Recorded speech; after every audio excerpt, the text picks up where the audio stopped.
a warm welcome to all who gather in this place this day. And so as we come, let us take a moment to greet one another, welcome one another with a sign of the peace of Christ. And so peace be with you. And also with you.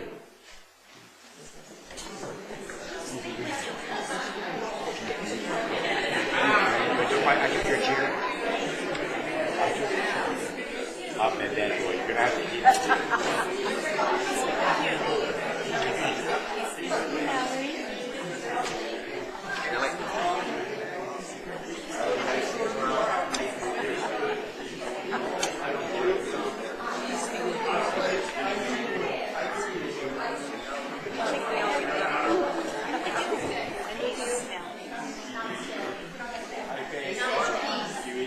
Hi, Kay. You're right with me, Kay.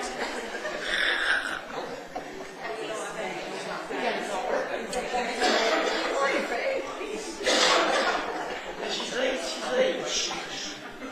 So we have a couple of announcements to share as we gather.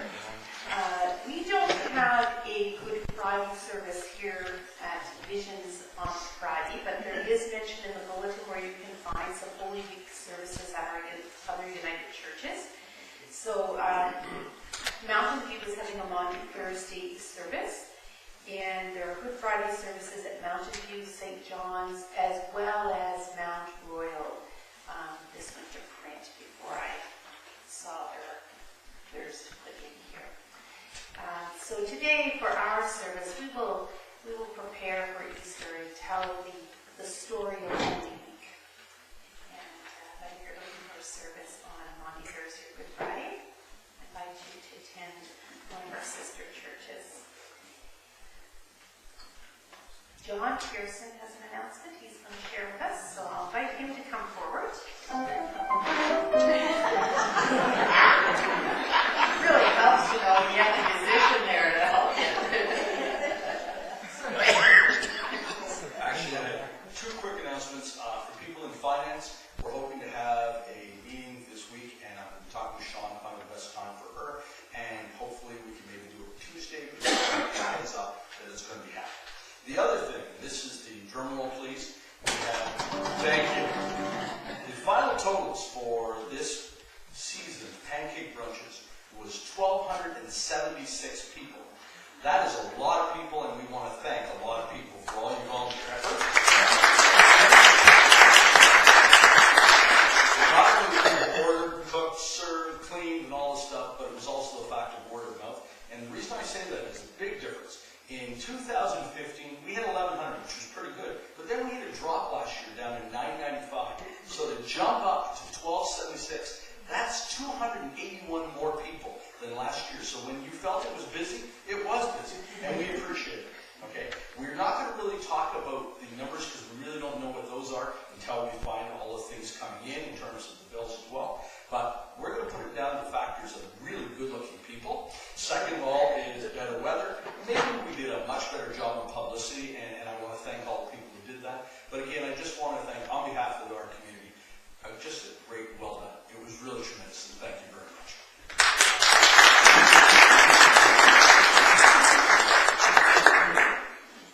Glenna, you're sharing an announcement with us too.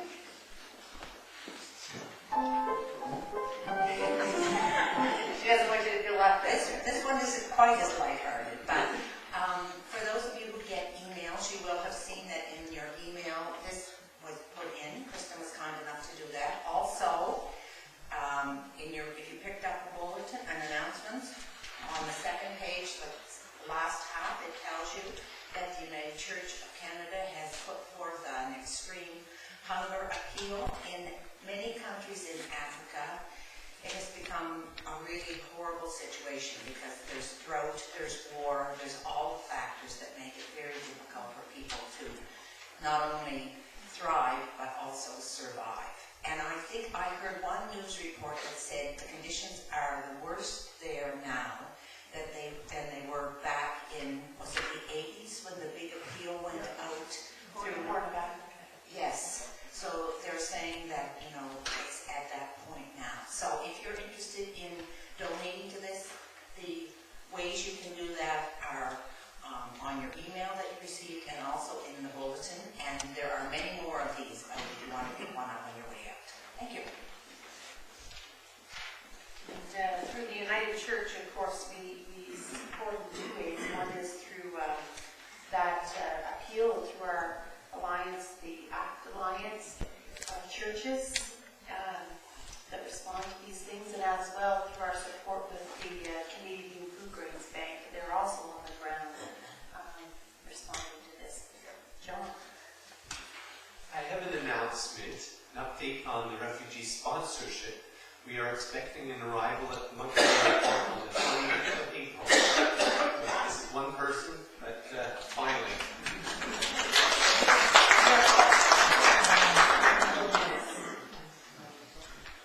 Any other announcements folks would like to have shared today?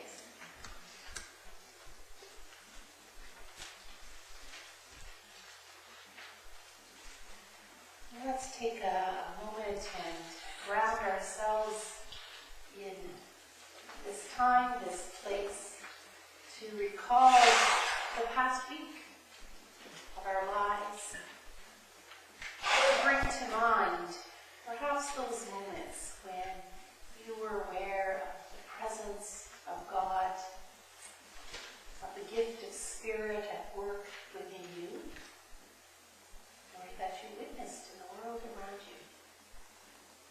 And are there any moments, any wow moments, that people would like to share this morning?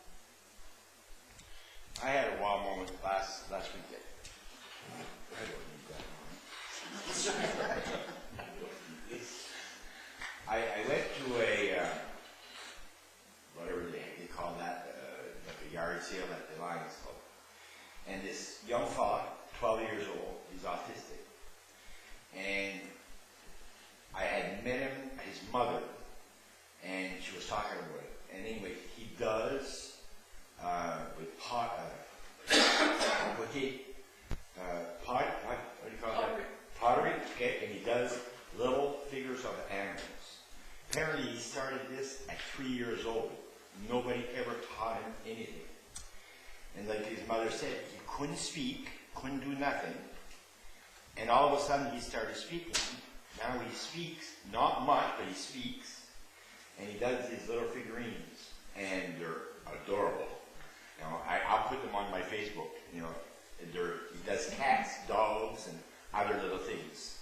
And when I bought them from him, that was the cutest thing for me. Was the cutest thing. He goes, "You can only buy one." I said, "Only one?" But I said, "I want two for me and two for my granddaughter."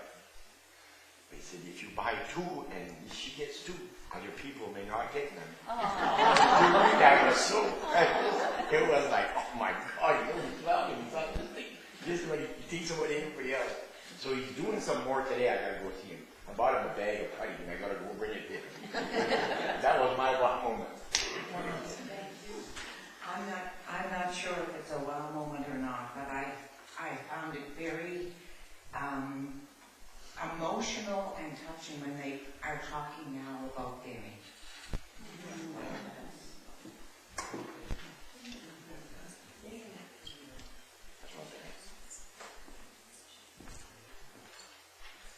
Tulips are sprouting up.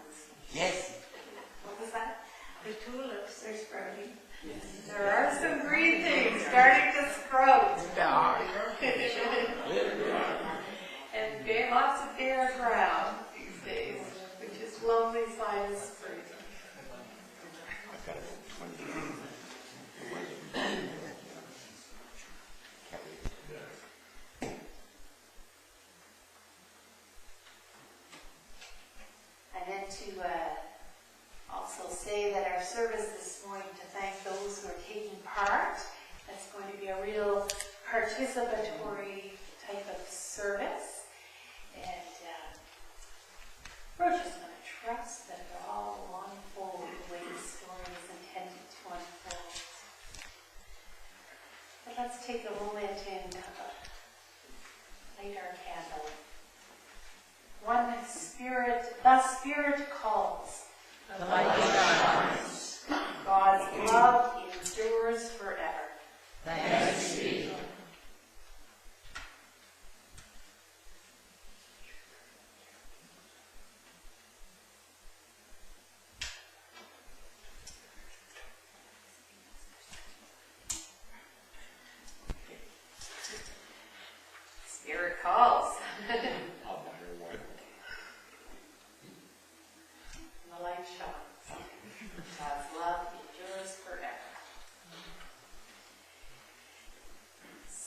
So I'm going to invite you to join in some gathering words as we recall to mind the story of this day. And I think you received some palms. So we'll have you join whenever we're singing Hosanna to wave those largely for us and to join in the shouting of Hosanna. In days long ago, Jesus came to Jerusalem. Hosanna. He spoke words of wisdom. He healed the broken. Hosanna. He comforted the poor. He challenged the privileged. Hosanna. He welcomed all into the community of God's love. Blessed is the one who comes in the name of God.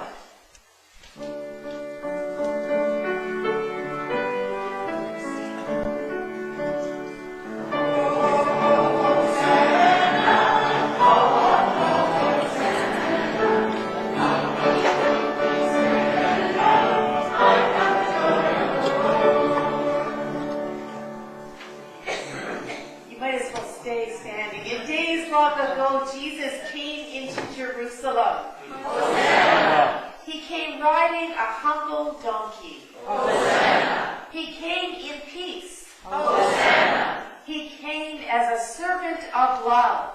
Blessed is the one who comes in the name of God.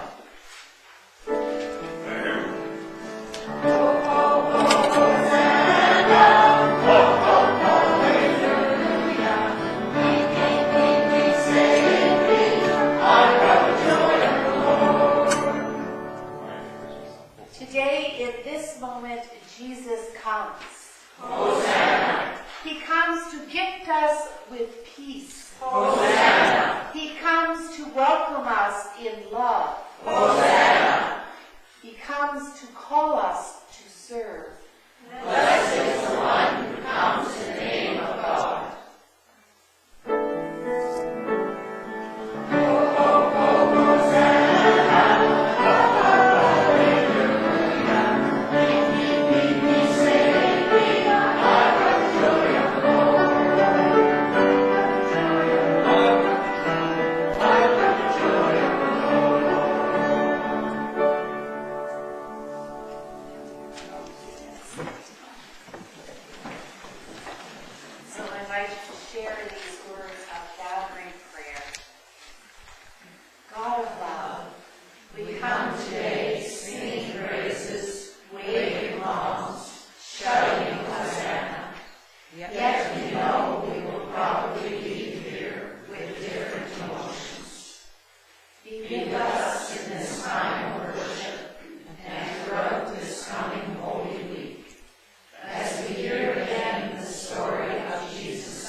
story of Jesus' passion is a difficult part of our faith.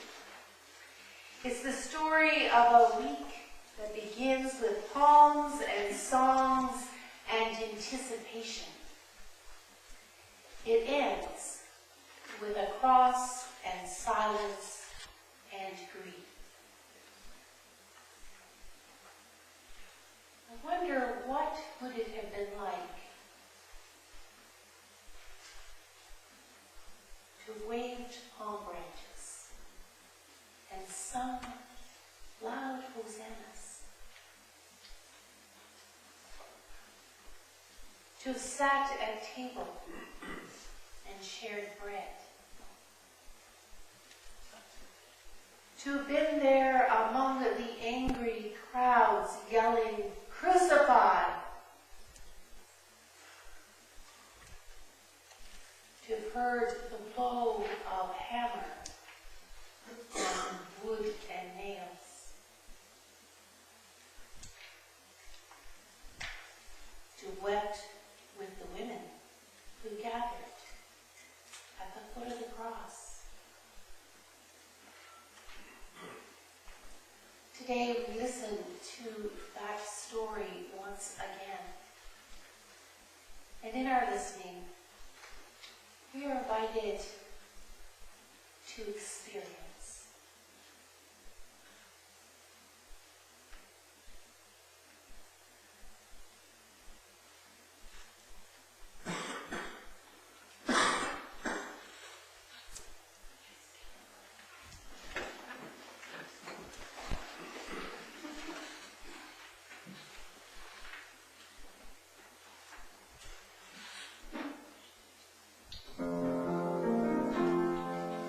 Blessed is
Jerusalem, and the crowds embraced him in their hearts. They celebrated with shouts and cheers as he rode into their midst. It was a day of joy and festivities. When they had come near Jerusalem and had reached Bethphage at the Mount of Olives, Jesus sent 2 disciples, saying to them, "Go into the village ahead of you, and immediately you will find a donkey tied and a colt with her. Untie them and bring them to me." The disciples went and did as Jesus had directed them. They brought the donkey and the colt and put their cloaks on them, and he sat on them.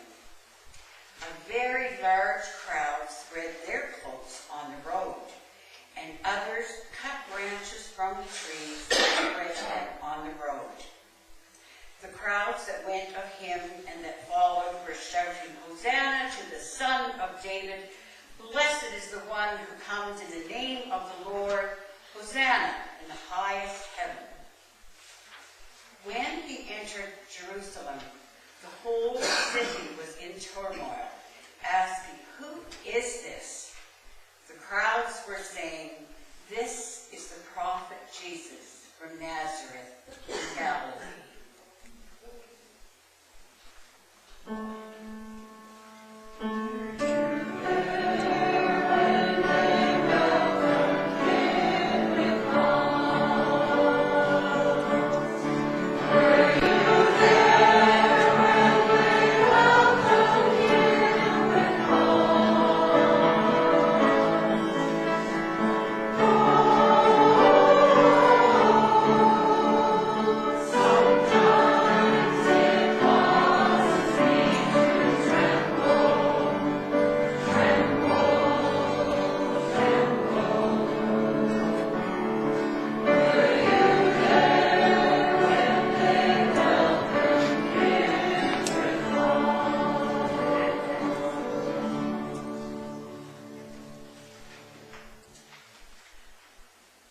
Later that same week, Jesus and the friends he dearly loved celebrated the Passover meal.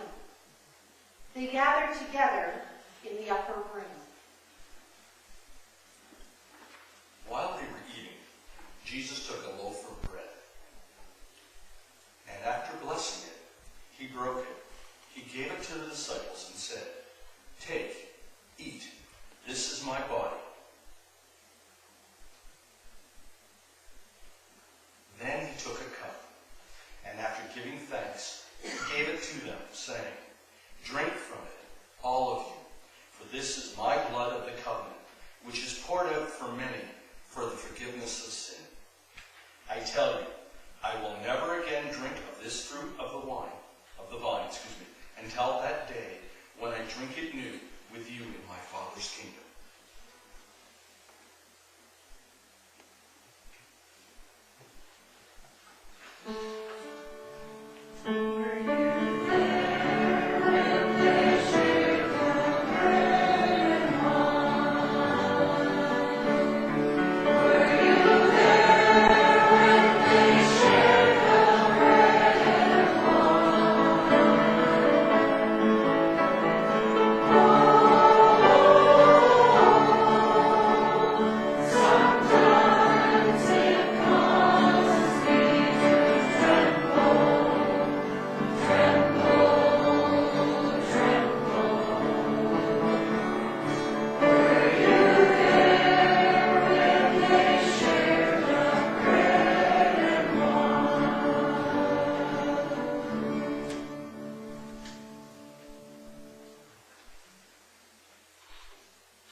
In that room, Jesus taught those who loved him how to follow. He showed by example that the master was to be the servant, and the servant was to be the master.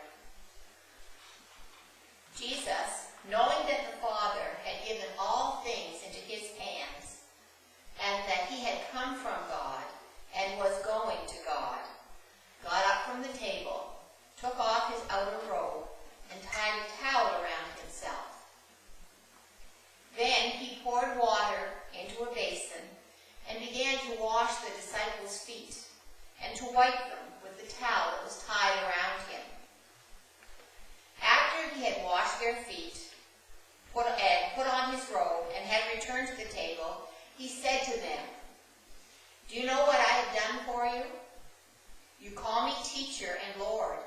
and you are right, for that is what I am.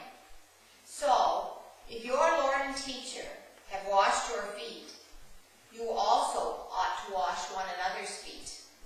For I have set you an example, that you also should do as I have done to you. For very truly I tell you, servants are not greater than their master, nor are messengers greater than the one who sent them. If you know these things, you are blessed if you do them.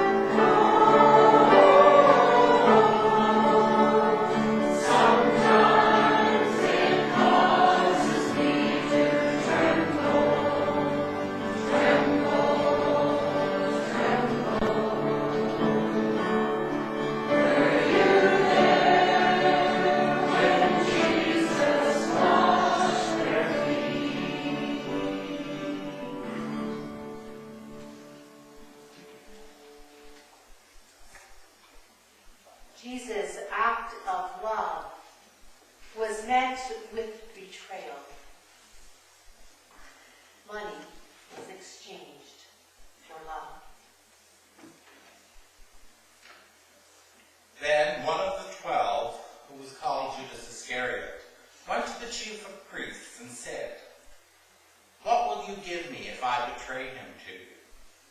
They paid him 30 pieces of silver, and from that moment he began to look for an opportunity to betray him.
Some thought they were better than others. They said they would always remain loyal to Jesus. But in the end, even those closest to Jesus denied that they even knew him. Jesus was sitting out in the courtyard. The servant girl came to him and said, "You also were with Jesus of the Galilean." But he denied it before them all, saying, "I don't know what you're talking about." Then he went out to the porch. Another servant saw him and said, "This man was with Jesus of Nazareth." Again he denied with an oath, "I do not know that man." After a little while the bystanders came up and said to Peter, "Certainly you are also one of them, for your accent betrays you." Then he began to curse, and he swore an oath, "I do not know that man."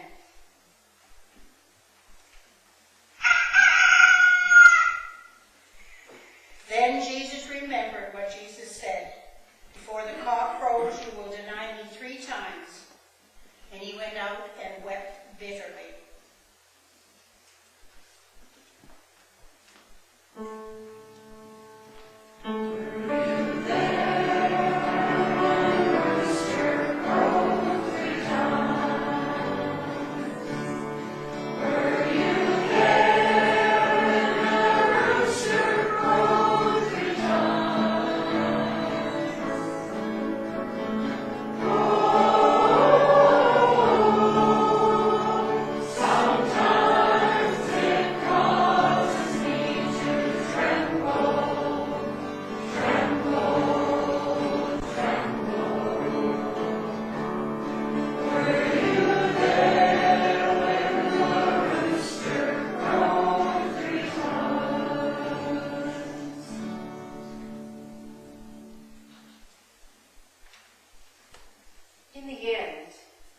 Even the crowds who welcomed him waving palms chose to hand Jesus over to death. Now at the festival, the governor was accustomed to release a prisoner for the crowd, anyone whom they wanted. At that time, they had a notorious prisoner called Jesus Barabbas. So after they had gathered, Pilate said to them, "Whom do you want me to release for you? Jesus of Barabbas, or Jesus who is called the Messiah?" Now the chief priests and the elders persuaded the crowds to ask for Barabbas and to have Jesus killed. The governor again said to them, "Which of the two do you want me to release for you?"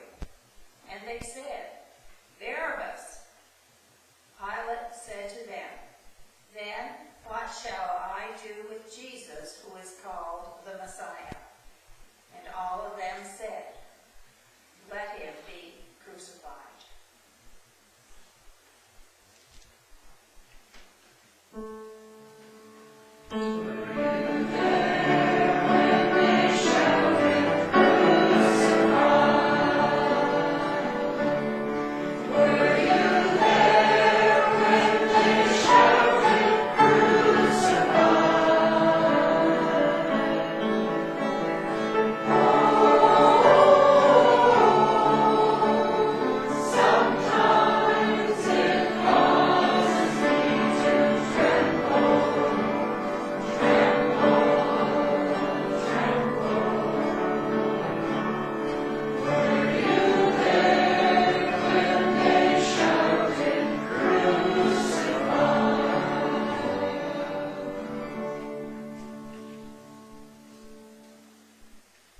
Upon the cross, the destructive power of the world took away life.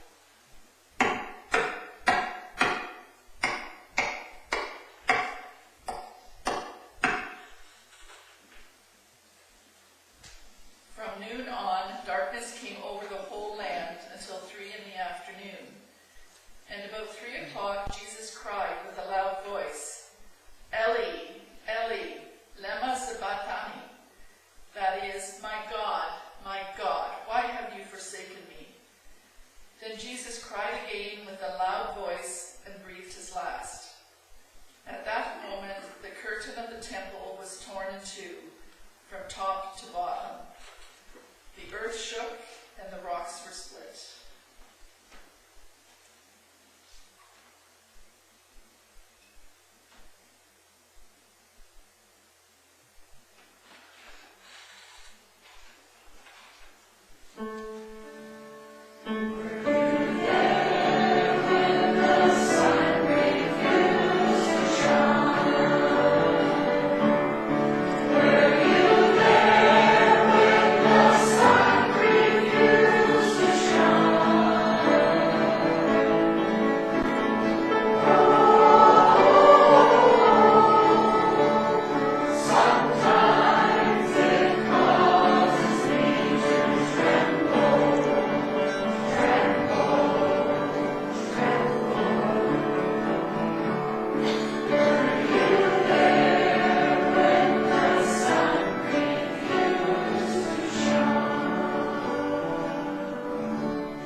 What began with palms ends with the tomb.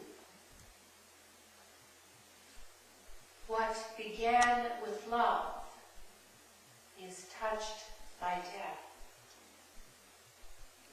but is understood as the end, will still continue through God's love and power.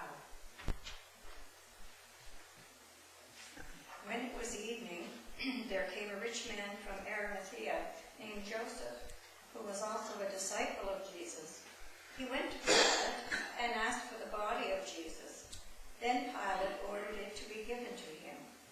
So Joseph took the body, wrapped it in a clean linen cloth, and laid it in his his own new tomb, which he had hewn from the rocks.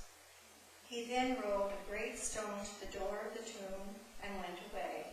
Mary Magdalene and the other Mary were there, sitting opposite the tomb.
The good news is this day is not the end of the story. Those who experience the tragic events of the day we call Good Friday would experience something new and different on Easter Sunday. For where the human story ends, God's story of hope just begins.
Each and every day we're invited to live lives of generosity and of service in the name of love. And so let us join in these words together. Like palms rejoicing, like hopes on the ground, we bring these gifts and offer them here. Let both the gifts and givers be lifted up, blessed and sent forth in love's name and in Christ's service. Amen.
the story unfinished, to contemplate, to wonder, and to wait.